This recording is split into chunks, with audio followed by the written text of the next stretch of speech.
Okay. Hi, everyone. Thanks for joining us. Got another riveting edition of Novel at Home. We are at 6 months now of not being able to do events in the bookstore. So we have pivoted. I was at a conference this week. We used a lot of that word, pivoted, to virtual events, like it or not. But I'm so grateful for our authors, publishers, artists who have been willing to hop on their computers at the end of long days. I know we're all getting Zoom fatigue and tired eyes. My eyes literally started crossing uncontrollably the other night during a conference event. And so I knew it was time to end my day. So I really appreciate y'all tuning in to be here with us. We're here to celebrate the recent release of Randal Owain's new book, Hallelujah Station and Other Stories, sort of follow up to MEANDER, his previous work. I think a lot of you guys know him and go way back, but for those of you who don't, he is a Memphis native, but living in North Carolina now. He's at the official, is it assistant teacher of creative writing? It means lecturer, basically, but they cleaned us up a little bit to sound right, give you a fancy title, and has published in numerous magazines over the years. We're so honored to be your Memphis event for the book launch. And with him tonight, we get bonus folks. We've got artist and musician Carl Auge with us here. He's award-winning and has exhibited all over the country. We really appreciate you tuning in from New York City. And then we also have Grant Gerald Miller, who he's busy doing Memphis things and Goner Fest things around town here. And he is an artist, writer, photographer, who is living and working in Memphis and has also won awards, exhibited all over. And so we just really appreciate you taking time out of your night to be with us. Few things, if you want to just give comments, shout outs, you can pop those in the chat box. And you'll see these either at the top or bottom of your screen. If you hover your cursor, you can see the chat and Q&A box. So if you have a specific question for the guys, you can just put that in the Q&A box and they'll see that as well. And with that, I will hide myself so you guys can get to it. Thanks so much. Thank you, Nicole. Thank you, Nicole. Thank you so much for having us. Thanks, Novel, for having us. Can I say something really quick? Yeah. I like to sort of re-envision this whole Zoom thing as not, so I've been to a lot of them this summer, right? And I think that what Nicole was talking about, this Zoom fatigue and everything, I think that we can, if we think about it more like live radio in this way where people can do other stuff, where you can garden or cook your food or do your dishes and like listen and hang out, then I feel like it's a much more sort of like pleasant and intimate experience as opposed to trying to treat it as a replacement for. Yeah, that'd be a lot more fun than sitting here staring at us. I mean, you're cute. You're cute. Well, thank you. But I do think that like we lean into the fact that it is not a replacement for a live event. You know, it's not. And it's more like radio. That's it. Well, great. That's a really good segue into what we're going to talk about tonight, which is the different mediums of art and how they inform both of your art. First off, Matt, congratulations on the release of the new book. Thanks, Grant. Yeah, I got a chance to read it, and I really enjoyed it. I always enjoy reading your writing. And that's kind of why we're here, to sort of celebrate Matt's book. So if you haven't gotten a copy, go ahead and buy one. You can, get off the Zoom and just listen to it, and you can buy a copy.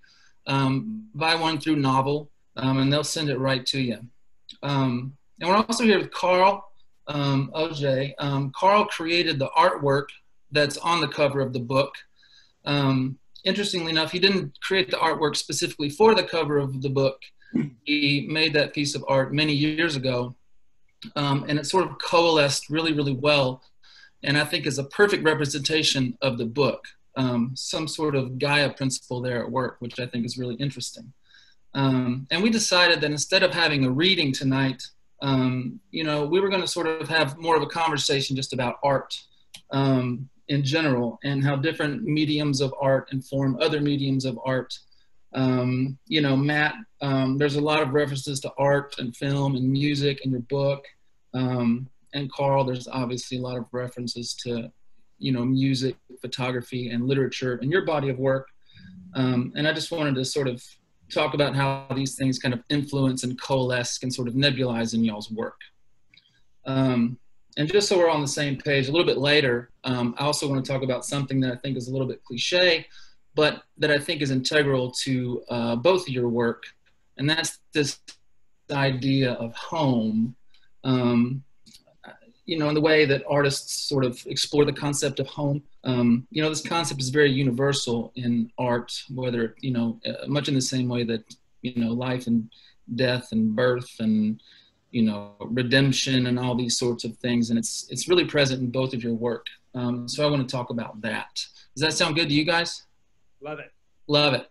Okay, Matt, I'll start with you. You know, I'm thinking about the Rembrandt story, and you know, whether you sort of have like a, you know, horny Robitussin chugging adolescent who has this sort of self-awareness and the ability to, you know, interpret and deconstruct a piece of art, you know, in their own sort of self-awareness and use that piece of art to sort of recognize things in themselves in their own life. You know, or you have the story Just Like Blue Velvet, which is essentially, a retelling of David Lynch's film Blue Velvet, and you alert the reader immediately that that's exactly what you're doing, which I found really interesting. And you also have, you know, kids who hang around shows and enjoy music, and a guy who writes creepy scores and writers. And I'm just wondering how, both how these other mediums inform your writing, and how, you know, the fact that you're also a musician, you've been a filmmaker, you're a visual artist, you know, how do these things sort of coalesce in your work, you know, and how do they inform your work, and do you do it on purpose? I think the short answer is I don't know how to let fictional characters just exist in their crises. I don't know how to let them just be like, you know, there's Raymond Carver, right? Like, it's just about the subtle small moment in the kitchen, and then there are ants, and somehow the ants mean something like grand and wonderful, right? Like, I've never been able to just zero in so much just on the simplicity of individuals in their small crisis moments. And so for me, they always also have to be obsessed with or interested in something else. Mm-hmm. And so that I can use that as sort of like I mean, it's almost like an essayistic vantage, like leverage point, you know, so that when I'm trying to just show them, or trying to, like, it's more like coexist, when I'm trying to coexist with the fictional characters in their small moments, in their small universe, then it's a way for me to sort of like engage further. So you mentioned like the creepy sound scores and Just Like Blue Velvet. I'm so happy that you caught on to that, because that literally is, I printed out the screenplay for Blue Velvet, and intentionally sort of like followed, kind of tracked the structure of that piece. That movie has always like really creeped me out. It's like, it freaks me out, that movie, you know? And there's a moment where I get to just talk about like what freaks me out. It's the moment when Dennis Hopper is cutting the blue velvet dress away from Isabella Rossellini so close to her vagina that it seems like something crazy is going on, you know? And there's like a violence that is there that is not there. And that whole movie expresses that in this one way. So to have a sound artist, a la James Turrell for light, but for sound, who's like failed and now stuck in corporate America in this failing marriage. Actually, the marriage is only failing because he finds himself like ugly and disgusting and is like self-sabotaging, you know? So it's like, that's what I wanted to get closer to. And so to get closer to that, I kind of work through obsessions. And so then they are also my obsessions. So I feel like if there is going to be a me through these fictional stories, they are my obsessions. They are like weird sound art, or they are like in the title story Hallelujah Station.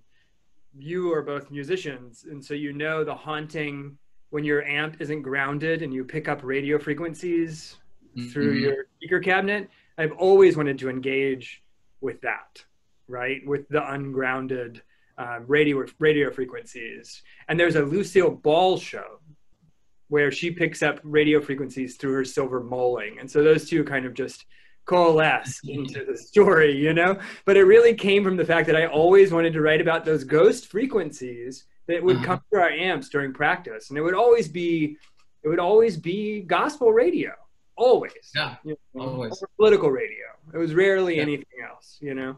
So yeah, I mean, long answer, short answer is, I'm not that great, I don't think, in the Raymond Carver just sitting with my characters freaking out in a quiet way. I need them to also be distracted or distractible or obsessed with something else. And that's my way of kind of entering, I think.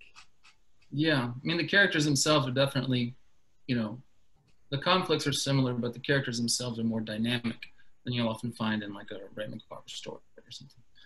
And also, did you have him, you know, he writes the creepy music scores in Just Like Blue Velvet, and you know, David Lynch is notorious for his sort of atonal, creepy music scores. Is there a relationship there between those two things, or did that just happen?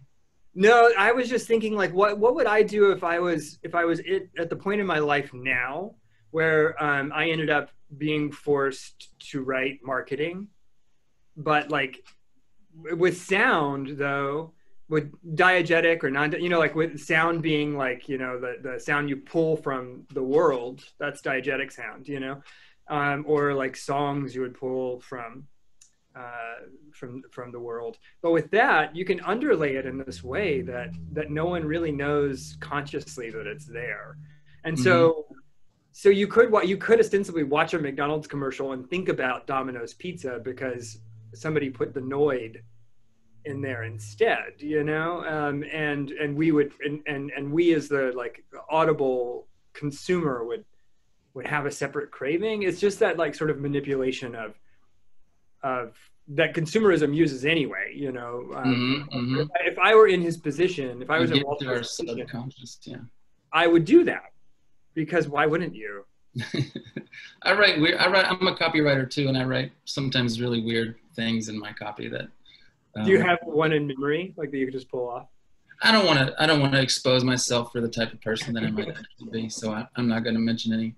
But you know, Carl, I kind of want to pose the same question to you, but a little bit differently.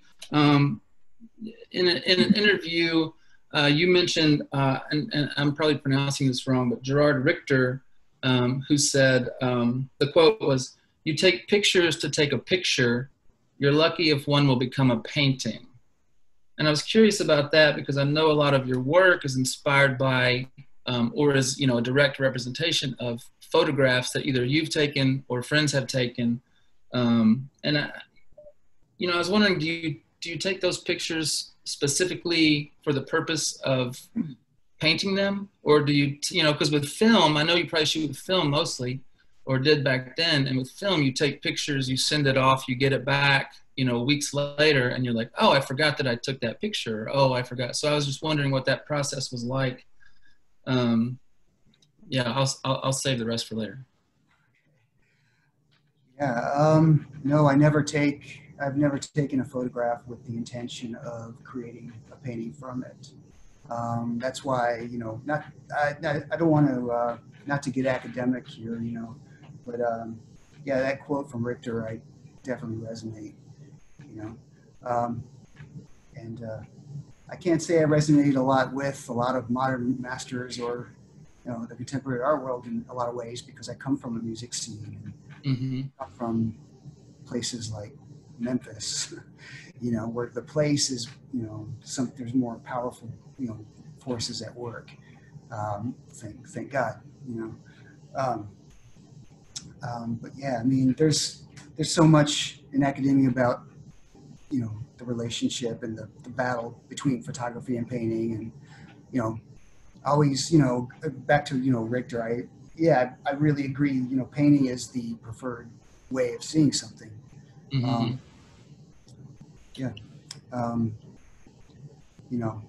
I had a lot of critical theory,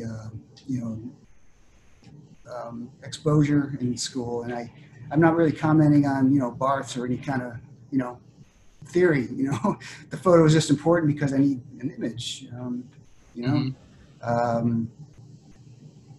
And that image is often laying in a photograph that was taken 20 years ago. Mm-hmm. Sometimes even a contact sheet. So yeah, it's very important that it comes from a photo and that it's recreated through a painting. I'm still doing that in some sense. That body of work that the painting in Matt's book is included in, that probably related more strongly towards conception, towards photography. Mm-hmm. Yeah. What about, I'm just back to that quote. I found it really fascinating. You take pictures to take a picture. You're lucky if one will become a painting. Particularly though, you're lucky if one will become a painting.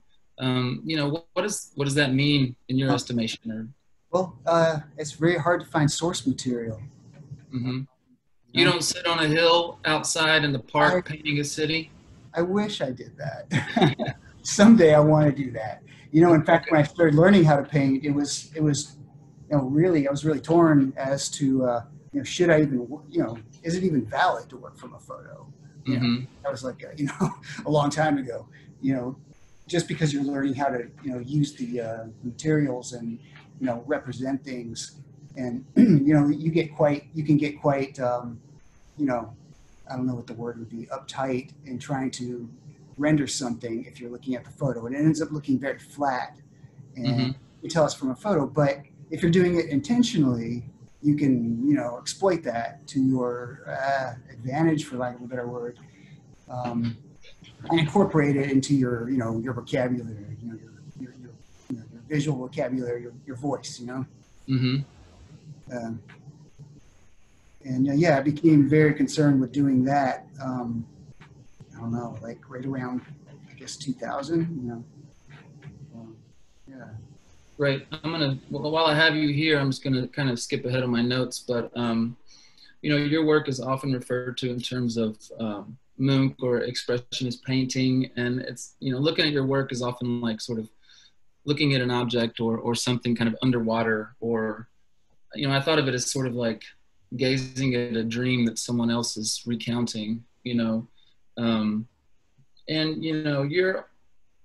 I guess I was wondering how your voice as a painter emerged in that sense, because I also know that, I wrote that you're essentially a rock star, right, in many ways. And I know that music has a huge influence on your work, and that you were,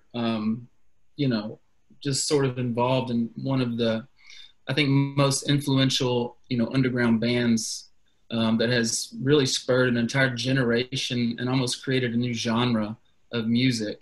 And I was just curious about how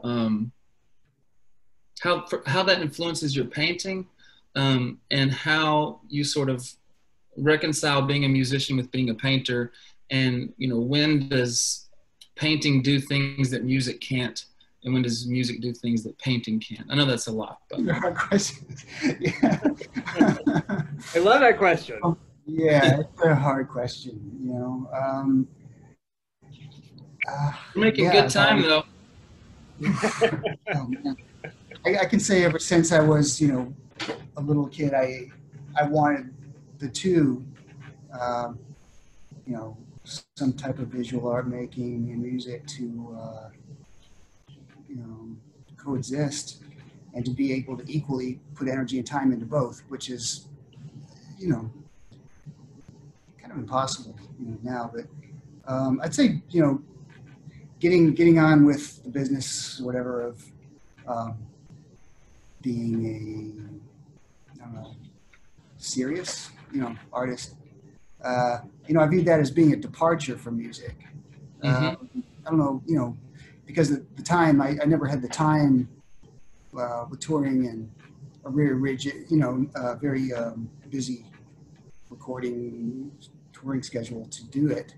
I don't know. I say that said, like I don't know if I'll never quite know if it was the right choice. Yeah, but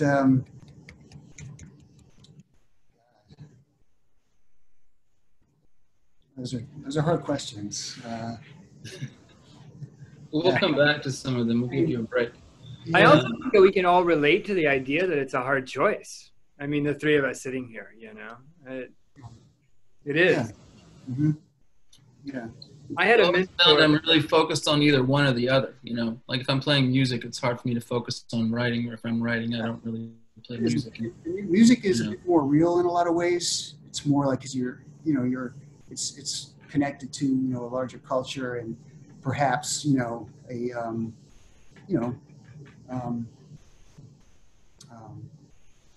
I don't know, insurgents, a revolution, perhaps. Painting's not. You're in a studio by yourself. You're completely alone, and it's for me it actually works out pretty well. A lot, yeah, it's a discipline. Yep.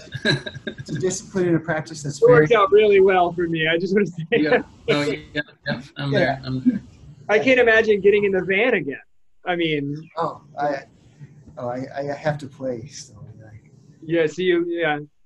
I mean, I love the van, but yeah. What? I don't know. Sorry, I don't want to.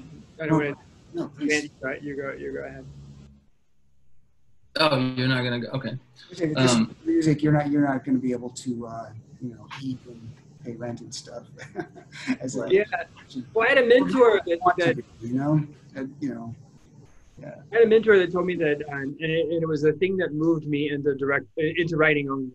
That said, you can't do both. She said you can't do both. You can't be a musician and the writer because you're never going to be good at either if you try to do both. And that really stuck with me because I was really bad at writing at the time and wanted to be good at it, And so I was just like, well, I'll prove you wrong. And then it all kind of fell apart, because the resources that one needs, like you were just saying, pay rent and have heat or whatever, or even like a consistent practice space, it was an impossibility my entire musical life. And you also have to have people to play with that you get along with, and you have, it's like it's a really intense process, and then you all have to be, get along interpersonally. You have to get along musically. You have to, unless you're a solo artist, it's a really kind of intense thing. And I feel like it's mostly luck, it's like, you can work hard and you can have talent, but there's like with having a good band and being a musician, there's so much luck involved. I feel like of just who you know and who you meet, and that's so true. It's like I would resist if somebody told me that falling in love was all about some sort of magical awareness of another person. I would resist that. I would be like, no, it's not. It's just about work and choosing. But a band is really like a magical awareness of 4 other people, 3 other people at minimum. Yes. So congratulations if you can make that work. I want to move on to a sort of different question. And I had another question for you about art, Matt, and I think that you already kind of answered it, but if we have time, we'll kind of circle back to it. But right now, I kind of want to talk about how both of your bodies of work have a really strong sense of exploring this idea of home. Matt, particularly in Meander Belt, and I don't know if y'all have read that, but you can also order that from Novel. And Meander Belt is sort of a memoir of linked essays that talk a lot about Matt's, growing up in sort of working class house and childhood, and then the deaths of your father and your brother. Carl, much of your artwork is and also some of the stories in Hallelujah Station are, set in Memphis. And Carl, a lot of your work is representative of Memphis. The cover of your book is representative of Memphis. Madison Avenue. Yes, Madison Avenue, right by, by the P&H Cafe there. But it's also interesting because looking at this piece, like on the cover of the book, it's sort of both literally and figuratively like fading, and it's you know, like I said earlier, kind of like looking at a faded memory. And interestingly enough, all of the objects on the book, you know, you have the Piggly Wiggly logo, the Hallelujah, your inspiration station sign that was there for years and years. It feels like it might have only been 6 months, but we know how that works. No, it's And then not like our whole lives it was there. Yeah, it was there. I mean, it was there for a long time, right? And in the background, you have the hospital, which was demolished, and I think Brent Shrewsbury caught that, right? Yeah, Brent has a time lapse of the demolition Yeah, of Baptist Memorial. That's right. Yeah. That's great. To a Frank Sinatra song, I think. That's good. Carl, you also mentioned Brent, his films as being influential in your artwork. That's, you know, maybe we can get back to that if we have time. But all those things are faded and they're all gone now. And, you know, also the Memphis that you sort of represent in your book, Matt, I think just from living here, you know, it also feels sort of, you know, faded in a way and sort of gone. And I'm just curious, is this just because you're both working from memory? You know, is Memphis sort of what you know, or is it something else, like some, you know, something you're seeking out, some sort of answer, some sort of meaning you're making, or some way to reconcile yourself with your past? You know, why this sort of intense meditation on this idea of home? That's for either one of you, yeah. I'll start with like a brief answer. When I work in the prison, I always ask my students to write this like free write about home, and I always make sure to say that like home isn't the place you were born, home isn't the place you spent your childhood. Home could have been the place that you went to in the house you were born in, you know, or like in the place where your parents lived, you know, or you might not have even found it until you're like 30 years old or something like that, and then you're like, oh, this is home. And for me, I left Memphis in 1999, and I still call that city home. I don't even really have, Memphians would be like, fuck you. You cannot call it home anymore. You know, like you left, you're not coming back. But it's like a tick or something. I can't stop. Then that's one answer. The other answer is that I think that sometimes, or at least for me, I feel like I'm expending, like I took in a lot of information from the years of like 15 to 28 years old. I took in a lot of information traveling around, and I'm still like working through that artistically. Mm-hmm. And I'm thinking, so like to answer that question about the past, I'm actually thinking about future projects and noticing that future projects have similar themes and similar ideas to Meander Belt and to Hallelujah Station, but they're not Memphis based at all. They're a different kind of sort of interaction with the world. They're more about sort of like hitchhiking or train hopping and the failures or successes of that, or they're about the idea of utopia, or about the idea of like activism as a form of identity, even though you like come to it on purpose, not because of necessity. Do you know what I mean? Like, and so these other ideas that were completely formulated by, not to be redundant, but those formative years, you know? Mm-hmm. And so like part of me wonders if we don't all kind of we have this collection or this almost like pressure cooker of experiences that stop at one point. They stop being such a high pressure mechanism of your life, and then you kind of even out, or you don't, but they're still there inside of you. And that's what you start like kind of pulling from in this second half of life, you know? And so I feel like Memphis or not, and I don't want to jinx myself, but Memphis or not, I'm going to be stuck with a compact sort of bread maker of experiences for a long time that I'm going to pull from, if I let myself pull naturally from inside of me to make art.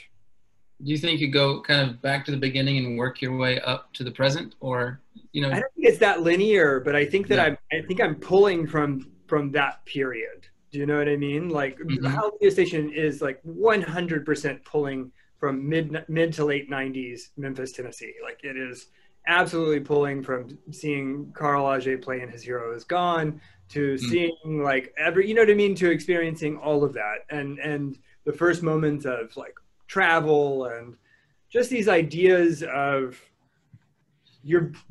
and you know, like this, and the stories themselves are, there's only 9 of them, but they're pulled from about 30, you know, stories to make a story collection. And the way that I chose them was, okay, here's a common theme. All of these people have been, one way or another, like doing the same thing as if consistency is something that will work for them. And that has to change. So whether they resist that change or whether they accept that change, it's happening either way. And I'm drawn to that as an artist because I don't think I've ever lived my life in any other way. Even at 40 years old, I don't think I've changed, you know, like I think I'm always both engaging and resisting that change when it comes. It just takes more time now for it to come. That makes sense. Yeah. You know, Carl, you know, I'd like for you to speak to that, but, you know, I also want to add that I find it really interesting that, you know, just the images on this book, like the Piggly Wiggly and the Baptist Hospital, they show up in a few different variations in your work, you know, and I'm just curious what, you know, those images specifically seem to have, you know, left a really strong imprint because they really inform your work quite a bit. And I was wondering if you wanted to speak to that in relation to, you know, your experience of working with this concept of home, you know, or if you even work with that concept at all.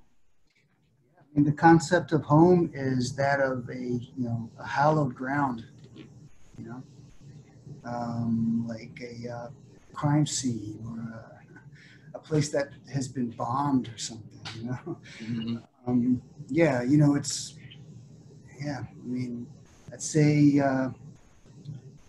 yeah, that, I mean, basically that city is, I don't know how else to phrase it as other than some type of hallowed ground that at some point I felt,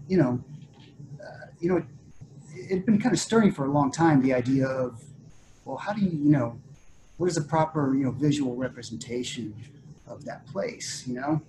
And I don't know what, you know, it just seemed to kind of come all at once, you know? I saw, back to, you know, Brent's, you know, videos, I saw this, this video he had sent me, and it was just really long, pretty long durations of the still image. It was being shot, you know, you could see a little bit of shakiness in the camera, but it was like seeing these places and like these really just kind of, I don't know, depressing like places just in 16:9, you know, that ratio, something about the proportion, I don't know, that aspect ratio, the 16:10, 16:9 or whatever, seeing something like that. I saw, you know, that hospital and how it fit the frame, the proportions of that cinemascopic frame. And I thought, wow, that's giving, you know, that's making this, that implies a large scale, you know, that implies like, oh, I'm seeing this like really pathetic, horrible, like place where all this bad stuff happened. I'm seeing this silent, you know, image of a building that, you know, it's like, on some level, you know, unless you're from there or had a different experience, it's something that's just so overbearing and heavy, you know, which is, that's a type, you know, that's a quality of the music I like to play and project. As, you know, I've always had that need, you know, and doing this through painting is just like a completely different thing. And I started looking at Anton Kiefer's work, who, I said I was going to get academic, but, you know, he deals with very heavy, weighty subjects, and his paintings are very, you know, literally heavy. You know, I started learning how to make images depart, you know, through painting them. There's that, I mean, how much information can you leave in? How much information can you include?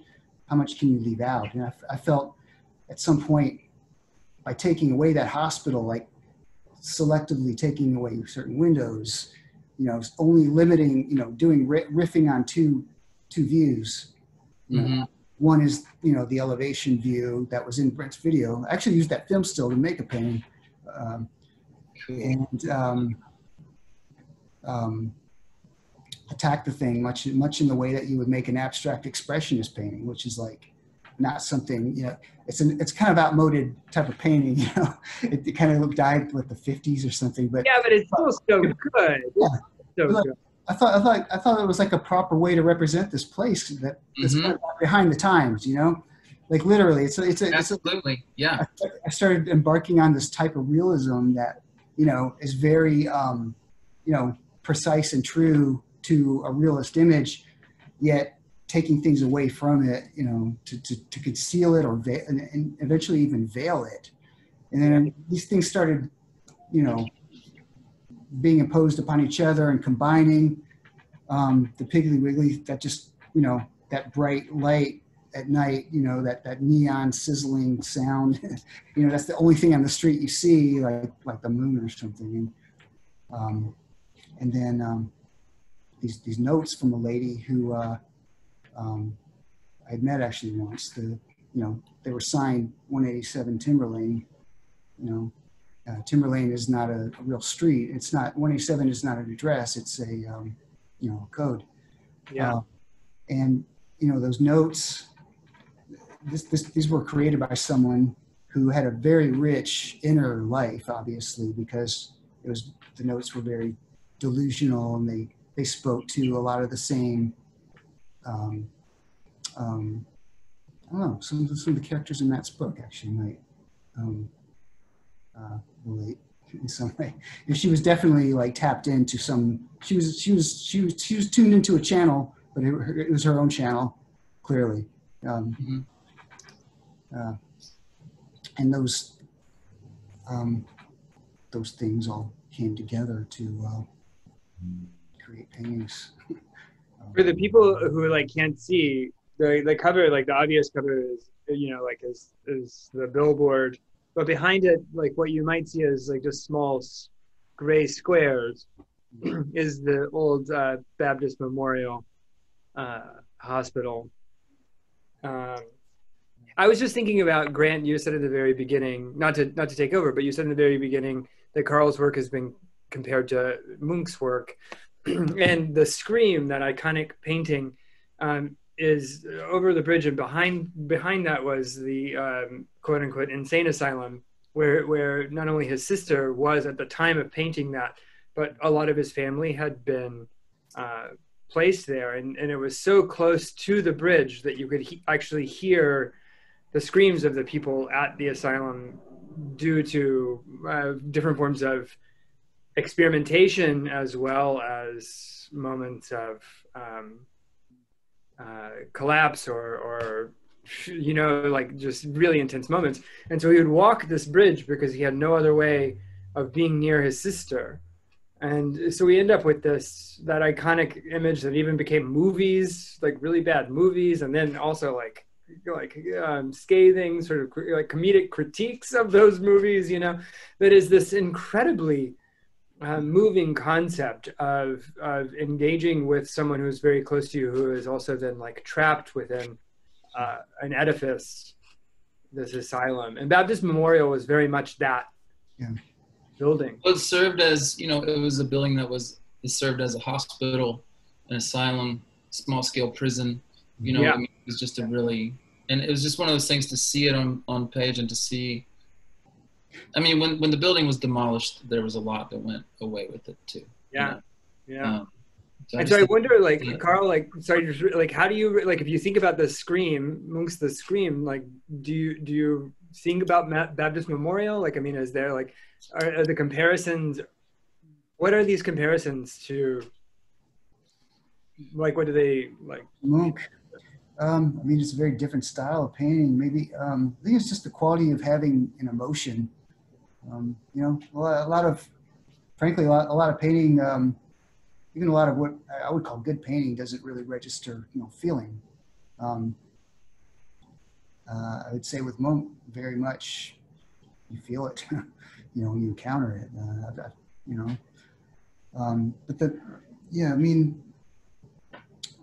it was very important that building had all those qualities and that history you just mentioned.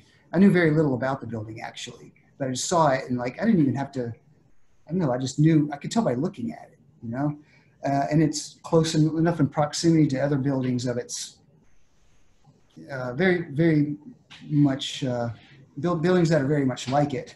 Mm-hmm. And it's a very proper representation of what that city, to me, really seemed very much about, which is very, I don't know, really treating poor people badly. For that, I can't think of a better way to say it. Abusing people. Yeah. Just the level of poverty is so third world, and that, and we are probably fairly close to that, socioeconomically, close enough to where we were affected, or a lot of people I know were affected by those systems, yeah. So yeah, to me that, better than Elvis, what better way to Yeah, I was gonna say, when people think of Memphis, they think of that hospital. Yeah, barbecue. Yeah. That billboard on the cover.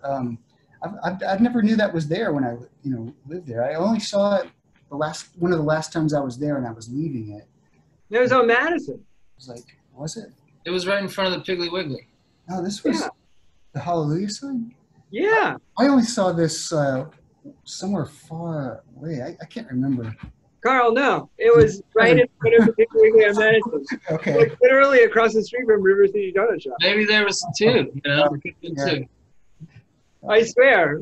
All right, like, you know what? Don't break me. You're gonna break my brain right now. Like It was a long time ago. Yeah. Well, even when I first arrived in Memphis, I was walking around taking photos, like 35 millimeter. And, one of the things I shot was behind that donut shop. I didn't know what it was. I was just randomly walking around.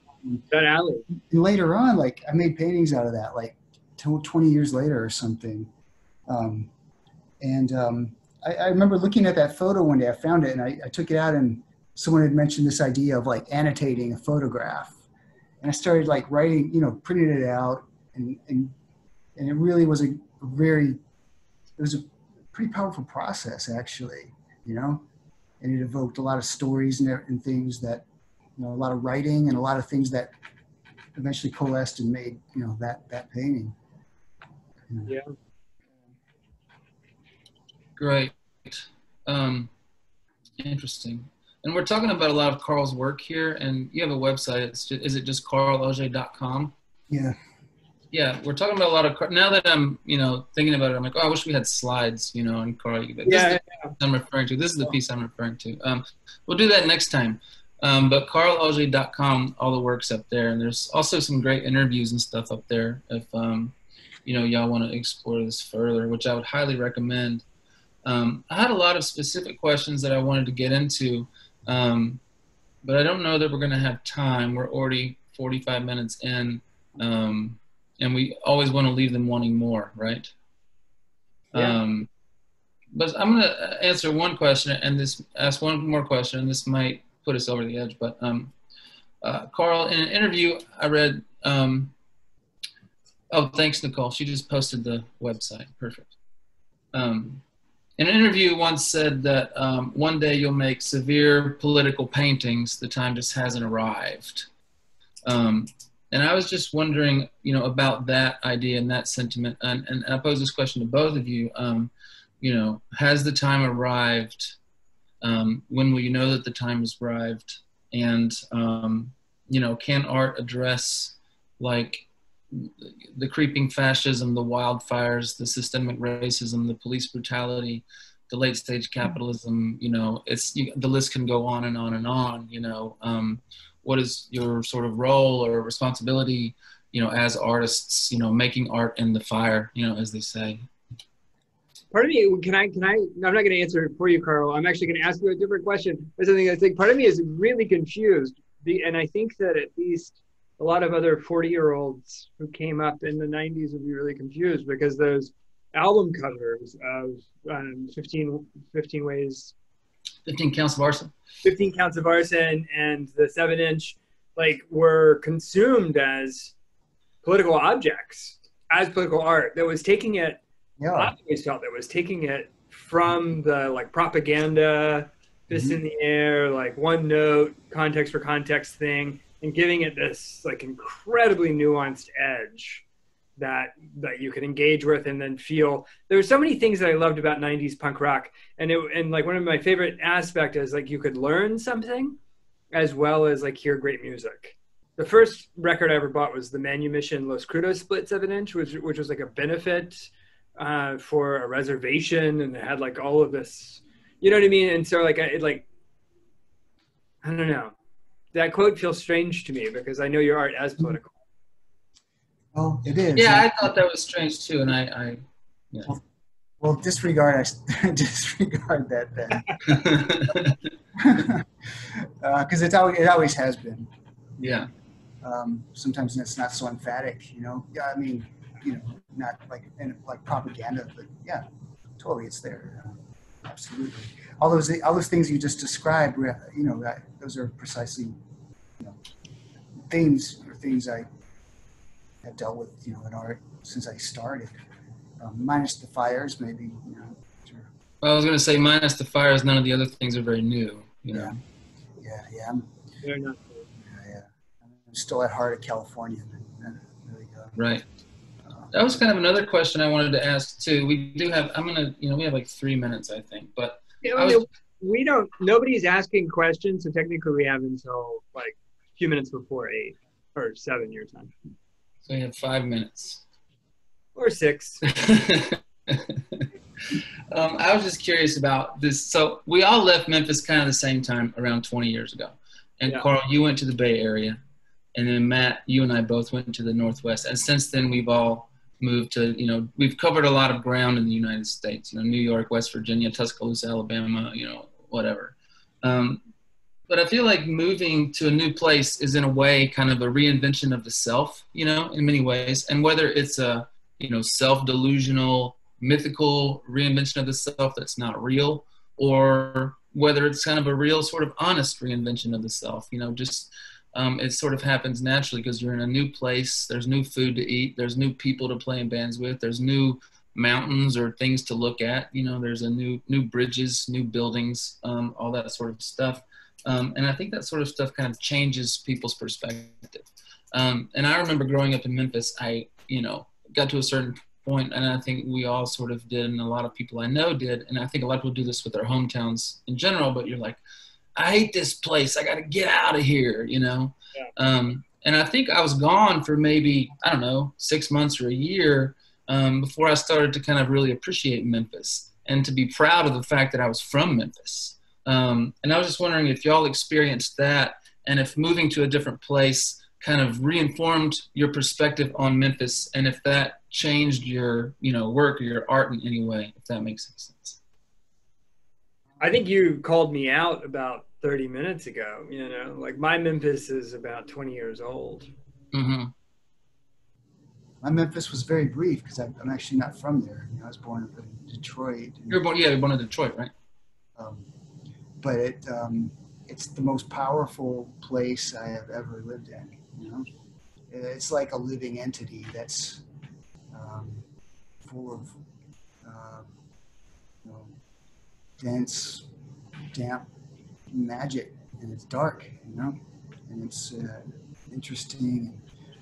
And the somehow, you know, this small group of people that created music. I mean, Memphis hardcore it operated at a very high, you know, intellectual level. It really did, yeah. Very, very, you know, not only just very visceral, but, you know, almost every singer of every band was a writer. You know, almost everybody in bands there had some other, you know, really dedicated practice, whether it's writing or art, or, and it was, you know, more far left than a lot of other punk scenes, you know, mm-hmm. More aware and conscious in ways. That's one takeaway I, you know, get from going around the planet, you know, seeing other places. Memphis punk and Memphis hardcore metal is very, very special, you know. Yeah.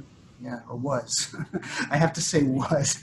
You know, I was really surprised when, you know, like I followed you to the Bay like a couple of years after you know, and I was really surprised to like see and hear all of these people like who are like really still like strangely conservative or like really open about being like, I don't know. Memphis was like, you didn't like, I don't know what I'm trying to say, you know, but it was like, there was still like there was like sexism, which I was like really surprised to see, and like open and flagrant, where I feel like at Memphis, like for a period, it was still there, but like with the punk scene, we were like, no, we got this in check.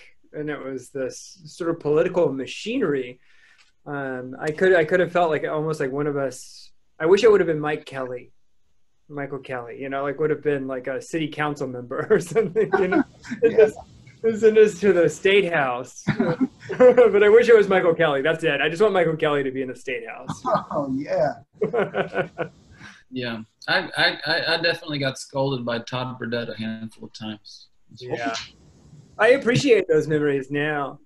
Absolutely. Oh, yeah, I mean, you think of, you know, the times we're in, and you know, a lot of people didn't like hearing these types of things, offended or attacked, you know, for no reason really, other than it was like a reactionary element. Yeah.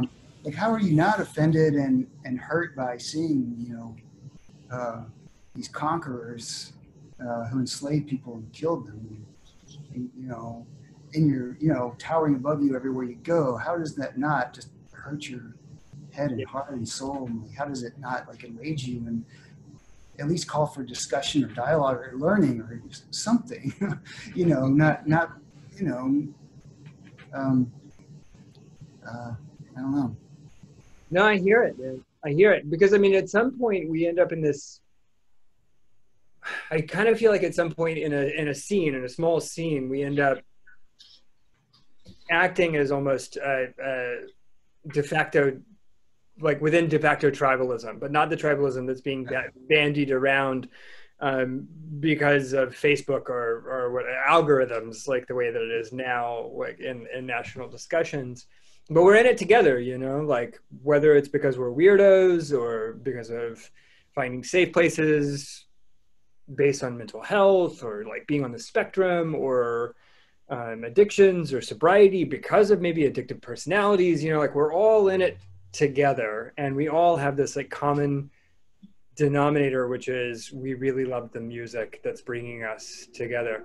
And so then it allows for this wide spectrum of people, and some elders, you know, which like Carl, you would be for me, you know, like become de facto leaders of like the discussion, you know.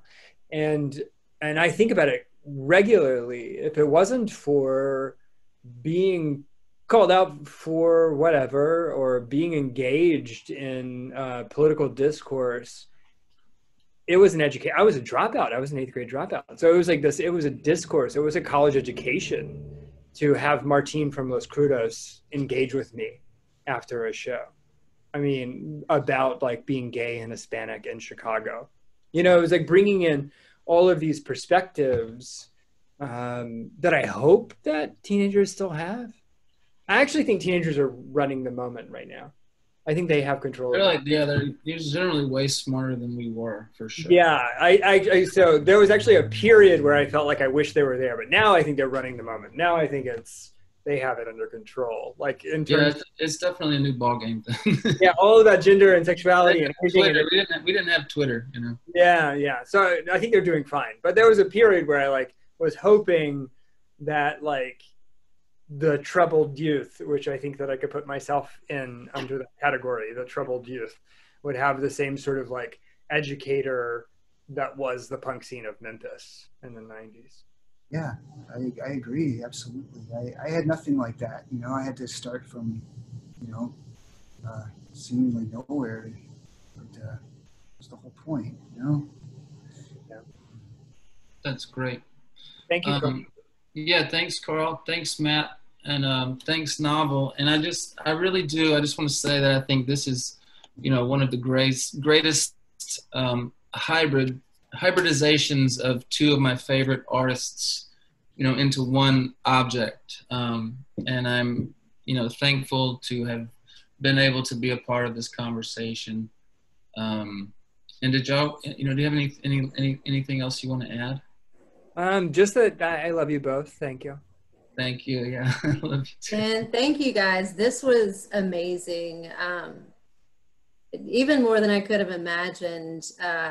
A great conversation about home and memory, and also actual memories of seeing stuff from back in the day. And I'm grateful to all of you for creating art around Memphis and truly understanding sort of the special and different feel of the place, sometimes for better or for worse. But there's, yeah, definitely something, a certain kind of love that shows through all of your work. So I appreciate you. Thank you, And Nicole. so y'all, thanks for being Nicole. here. And, make sure you guys stay and keep up with everything these fellas are doing, and stop by the store if you're local, or hit up novelmemphis.com for copies of Matt's books. And we'll probably see you on the interwebs soon. Thank you. Look forward to it. Yeah. Thanks, y'all. Thanks. Y'all have a good night. You too.